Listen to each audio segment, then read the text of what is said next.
Hi, welcome to Attainable Green, where plants are awesome and so are you. I'm Jess, and today we will be giving a 1-month update on my Phaleanopsis Orchid rescue. In my previous video, I talked about how I came across 2 orchids in dire need of a rescue repot since they were putting potting soil. Let's check back to see how they're doing 1 month later.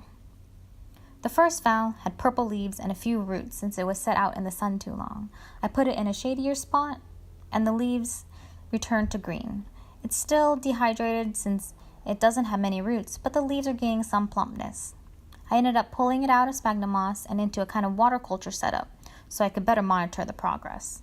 It's a slow grower since it's adjusting to a lot of change, so I'm not expecting much growth. I'm hoping some new roots will emerge from the base soon so it can survive the cooler temperatures.